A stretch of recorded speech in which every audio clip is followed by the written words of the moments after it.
It's 4:02 in the afternoon. The market closed 2 minutes ago. You're sitting at your desk. The number on the screen says you made $1,043,000 today, in one day. You should feel something. You imagined this moment for 9 years. You pictured the screaming, the standing up, the calling everyone you know. You pictured champagne. You pictured the version of you who finally arrived. You don't feel any of that. You feel quiet. A strange hollow quiet, like a room right after the music stops. You stare at the number. You move the cursor over it. You don't know why. You just want to touch it somehow to confirm it's real, and a cursor is the only way you have to touch a number. $1 million in a day. This is supposed to be the end of the story. It's not. It's the strangest part of it. And nobody warns you about what happens in the next 24 hours. You close the position at 351. Your hand was steady. That surprised you. $1 million exit and your hand didn't shake. The first time you ever made money trading, $73. Your hands shook for an hour. Today, they didn't move at all. That's the first thing you notice, how calm you are. And underneath the calm, a second thing, quieter and worse. You know you got lucky. Not entirely. The setup was real. You'd seen it before. You'd waited for it.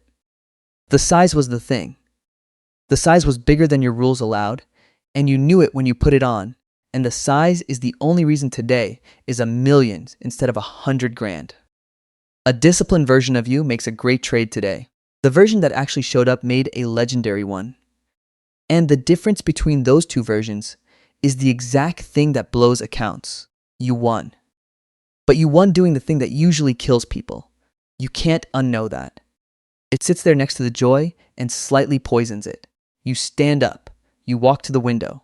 The city's still out there, doing what it does, completely unaware that your entire financial life changed in the last 7 hours. A bus goes by. People on the sidewalk. None of them know. You almost want to open the window and yell it down at them. You don't.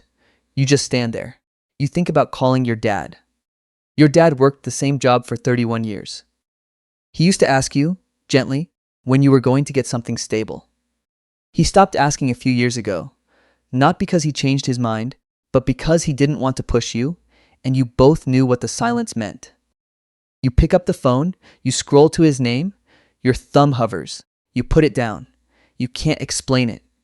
You made more today than he made in 15 years, and you can't make yourself press call. 'Cause what would you say? He wouldn't hear a triumph. He'd hear a number that doesn't make sense, that didn't come from work the way he understands work, that could be gone tomorrow, because he's smart enough to know that money that arrives in a day can leave in a day. He'd be happy for you, and he'd be afraid for you, and you don't have the energy to manage both right now. So you don't call your dad. The first person you'd have called 9 years ago, and you can't do it. You text him instead. You say, "Good day at work today." He sends back a thumbs up. That's it. That's the whole celebration with the one person who watched you struggle the longest. You order food. You don't taste it. You sit at the kitchen table with the most expensive thing on the menu, the thing you'd have stared at and ordered the cheap option next to for most of your life, and it tastes like nothing. Not because it's bad, because you're not there. You're still at the desk. You're still watching the number even though the laptop's closed and the number isn't moving, and the market won't open for 16 hours. This is the thing nobody tells you. The money doesn't change the wiring. You spent 9 years training your brain to live inside a screen, to find the entire meaning of a day in a moving number, and $1 million doesn't reach in and rewire that. If anything, it makes it louder. Because now the stakes are real. Now you know what a single great day can do, which means every ordinary day is going to feel like failure by comparison. You already feel it. The first symptom. Tomorrow you'll sit down at the desk and a normal trade, a good trade, a textbook $2,000 trade is going to feel small, insulting, like a step backward. You made $1 million today. $2 grand is a rounding error now. That's how it starts. That's exactly how the people who win big lose it all. Not on the big day. On all the small days after, trying to feel the big day again. You put the fork down. You opened your phone and look at a watch. The one you've wanted for years. You have the screenshot saved. You've looked at it 100 times on bad nights, on plateau months as a kind of promise. When I make it, I'll buy this. And now you've made it today, and you can buy it right now, this second, without checking your account, without doing the math, without the math meaning anything at all. You stare at the buy button, and you feel nothing. It's just an object. The wanting was the thing. The wanting kept you company for years. The wanting was an engine. And now the wanting is gone, satisfied, dead, and what's left in its place is a watch you don't actually care about, and an engine that no longer has fuel. You close the tab, you don't buy it. Not because you're being disciplined, because it stopped meaning what it meant. The watch was never about the watch. It was about becoming the person who could buy it. And you became him this afternoon, and he turns out to be the same person, sitting at the same kitchen table. Not hungry, not happy, not anything. You think about the 9 years it took to get here. The first blown account. The second. The night you sat on this exact floor down 40 grand, certain it was over. The plateau that nearly broke you. The months where you did everything right and felt nothing and watched everyone around you move forward while you grew a number nobody could see. The journal. The thousands of small entries that said, did nothing today. Correct call. The relationships that got quieter. The dinners you half attended. The years of being misunderstood by people who thought you were gambling, who weren't entirely wrong. All of it built today. And here's what's cruel. Today doesn't reach back and pay for those years. You thought it would. You thought the big day would arrive and retroactively make all the suffering worth it, would close the loop, would let you exhale a breath you'd been holding since you were 24. It doesn't work like that. The years are still spent. The friends who drifted are still gone. The version of you who was lonely on the plateau is still in there, and $1 million doesn't go back and sit with him. The money lands in the present. It can't fix the past. Nobody told you that. You had to make $1 million to find it out. Your partner gets home at 6:30. You've been together through most of it. The lean years. The lies you didn't tell her but came close to. The nights you were physically present and completely gone. She's seen you down. She's never seen you up like this because up like this has never happened. She walks in. She looks at you sitting at the table with the cold food and the closed laptop and your face doing whatever it's doing. She says, "What's wrong?" That's the question. Not what happened, not are you okay. She reads wrong on your face on the best financial day of your life because the calm you felt at 4:02 isn't calm. It's a kind of shock.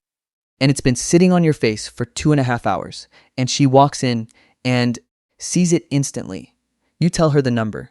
She doesn't scream either. She sits down across from you, slowly. She reaches across the table and takes your hand. She doesn't say we're rich or oh my God or any of the things you imagined someone saying in this moment. She says, are you going to be able to walk away from this now? And there it is. The real question. The only question. Because she's been watching you longer than the chart has. And she knows the danger isn't that you'll lose the million. The danger is that you'll spend the rest of your life trying to do it again. That today wasn't a finish line. That today was the most dangerous drug you've ever been handed.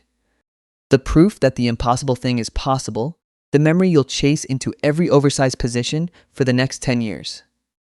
You don't answer right away. The honest answer scares you. The honest answer is, I don't know. You sit with her hand in yours and you do the thing you've trained yourself to do for 9 years. You get honest, not loud, just honest. You think about who you were at 351 when you closed the position. The size that broke your own rules. The luck riding shotgun next to the skill. You think about tomorrow morning, the desk, the small trade that's going to feel like nothing. You think about the watch you didn't buy, and the dad you didn't call, and the food you can't taste.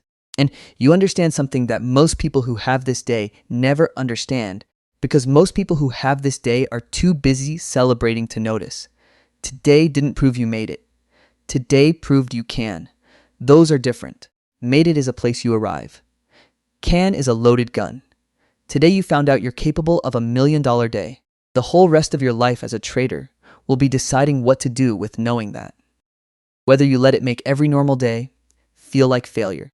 Whether you size up chasing it until it takes everything back. Whether the next 9 years are spent trying to feel 4 o'clock this afternoon again. The people who keep the money aren't the ones who make it. They're the ones who survive making it. You squeeze her hand. You say the only true thing you've got. You say, I don't know yet, but I'm going to need you to keep asking me that. She nods. She's going to keep asking. That might be worth more than the million. You're not sure yet. You suspect you'll find out slowly, over years, in the gap between what you do tomorrow morning and what you want to do tomorrow morning. You get up. You put the cold food in the fridge. You close the laptop all the way you close it on a normal day, like today wasn't different, because the most important thing you can do right now is make today not be different. The number's still there behind the dark screen. $1,043,000. It'll be there tomorrow. It's real. You earned it and you lucked into it, and both of those are true at the same time.